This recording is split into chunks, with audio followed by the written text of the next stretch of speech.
And for more on this election, I can welcome Tim Bale. He's Professor of Politics at Queen Mary University of London, co-director of the Mile End Institute and Deputy Director of the UK in a Changing Europe think tank. Thanks so much for speaking to France 24.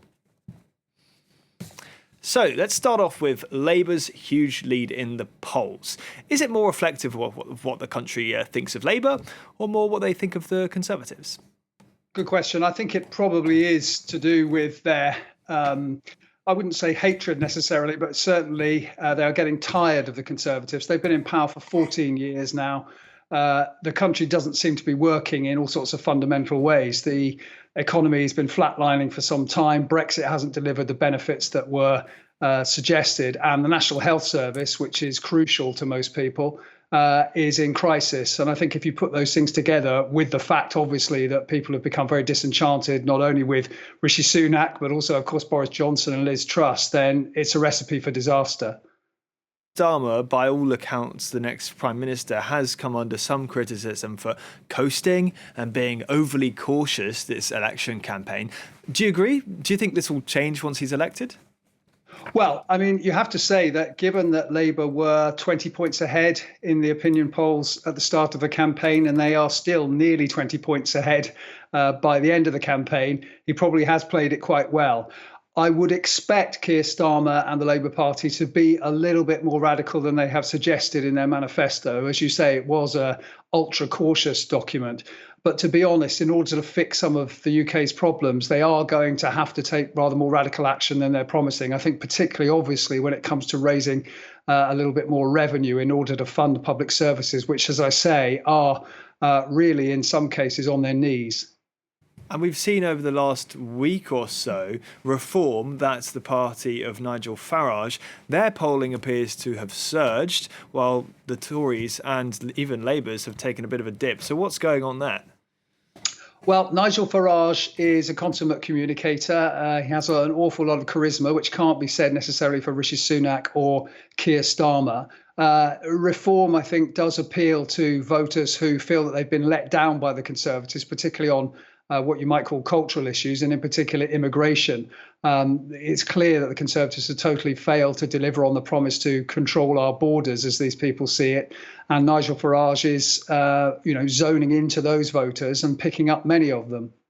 Now, obviously, Labour's main line of attack has been this 14 years of Conservative rule. Do you really want more of that? But we've seen the Conservative Party change massively within itself over that time, and potentially will change again if they do suffer the massive defeat that they're fearing. So perhaps, can you make a sort of prediction about where they might go next?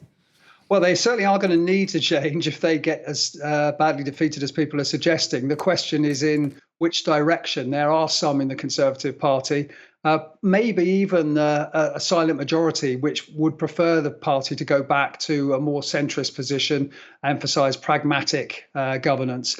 But there is a very vocal minority within the Conservative Party who would prefer to double down and move even further in the kind of populist radical right direction that the party has been going on.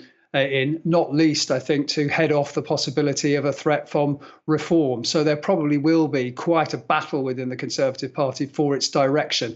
It will, of course, in part depend on whether Nigel Farage makes it into Parliament and puts pressure on them in one direction. And it will also depend on how well or how badly Labour do in government. Following this campaign from the EU, I've been struck by what seems to be a complete allergy to talking about Brexit or even foreign policy more widely in this campaign from both main parties. What's going on here? Is the UK not engaging with foreign policy anymore? Well, it is the proverbial elephant in the room. You're right. I mean, the Conservatives aren't talking very much about it because, to be honest, they can't really find many benefits to crow about. I think also they are very wary of supercharging Nigel Farage's accusation that they haven't done Brexit right, as he would see it.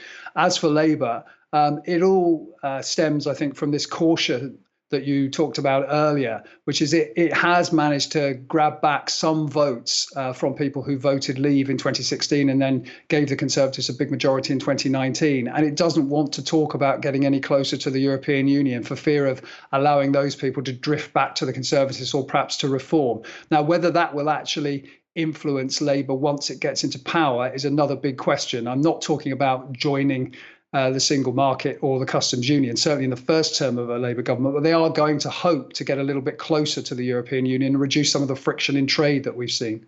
You mentioned earlier some of the issues affecting British people, purchasing power, the NHS.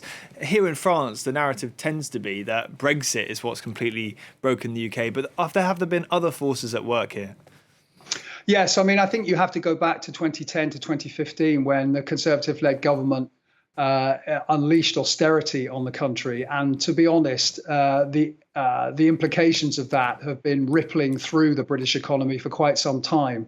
That explains in part why our growth is quite low. It also explains why our infrastructure is in such a mess and public services are creaking under the strain. So that's important. And we have got, I think, more fundamental economic problems, especially with regard to productivity, which, for example, compared to France or Germany, is very, very low in this country. So there are more problems than Brexit has created. But nevertheless, I think it is very important to remember that the consensus among economists is that Brexit has cost us and will cost us about 4% of our GDP. And that is a huge amount, particularly, obviously, for a government that is looking for tax revenue in order to be able to do something about public services. And just quickly, people are also wondering what this might change for Scotland. The SNP has been hit by various scandals. Are they finished? I don't think they're finished. I mean, they stand for the independence of Scotland, which still has an awful lot of support, but they are suffering from the fact that they have been the government of Scotland for quite some time. And of course, Labour can now make the argument that if you vote for the Labour Party in Scotland, you'll be helping to get rid of the Conservative government. And that, even for some supporters of independence, I think is an important motivator. So they're down, but I doubt that they're out. Tim Bale, Professor of Politics at Queen Mary, thank you very much for speaking to France 24. Thank you.